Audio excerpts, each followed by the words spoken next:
Kamusta kayo guys? Alright, kamusta ang ating buhay-buhay? Nandito naman kami guys, naka-EMC kasi sa amin to guys, itong project na ito. Itong project na ito guys, from scratch to finish to. It means from A to Z.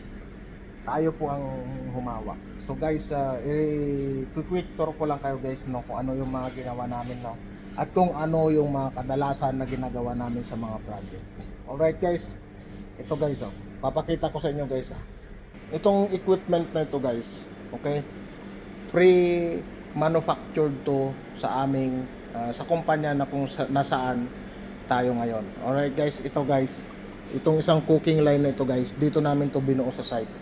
Means, pero itong taas na to guys, buo talaga yan guys, buo yan. Dinala to dito na buo.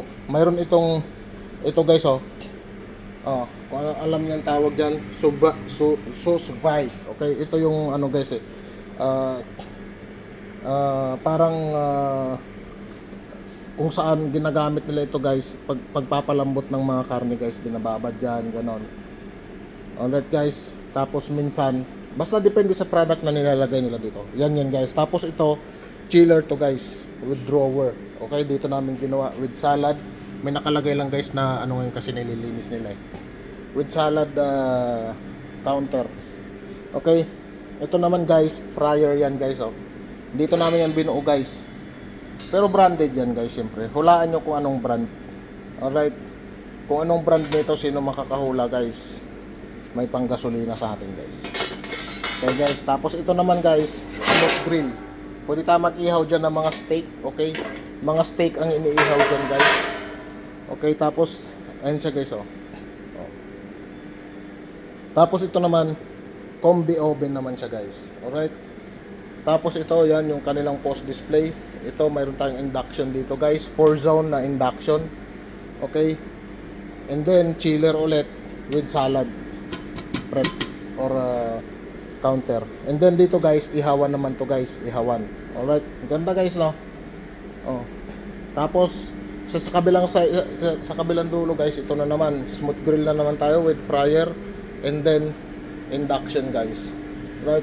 Napakaangas guys. Pati ito guys, itong mga wine chiller na to, actually ginawa lang to dito sa site. Dito to siya binuo guys.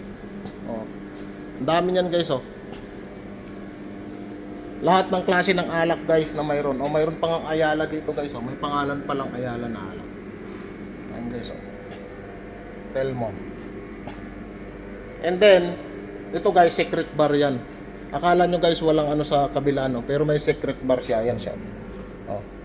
Napakaangas. Itong island na to guys, gawa din namin to.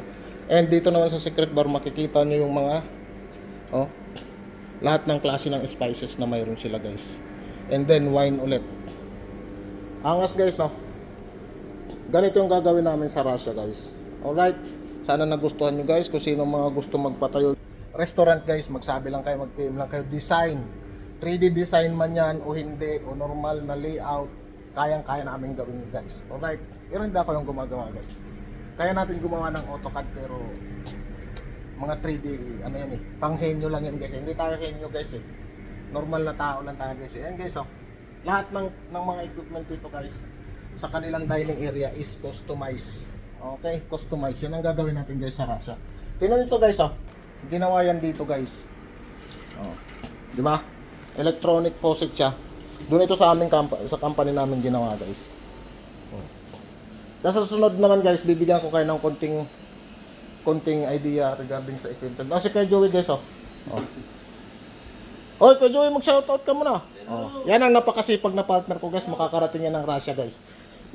Ito guys, ako guys, taga-Tanawan lang ako Tapos ito guys, touchscreen yan guys, kasi laki ng iPad Alright, NKN. Okay? And then ito tilting pan, automatic guys. Alam niyo guys, dito napakasarap maglaga ng karne dito guys, kasi sa loob pressurized ito guys Parang pressure cooker siya. Sa loob lang guys ng 2 minutes guys, malambot na yung karne ng baka mo dyan. Okay? Once na nakakulo yun kulo, makikita mo naman yung temperature doon, tapos isa-set mo guys. In 2 minutes, mayroon ka ng instant bulalo.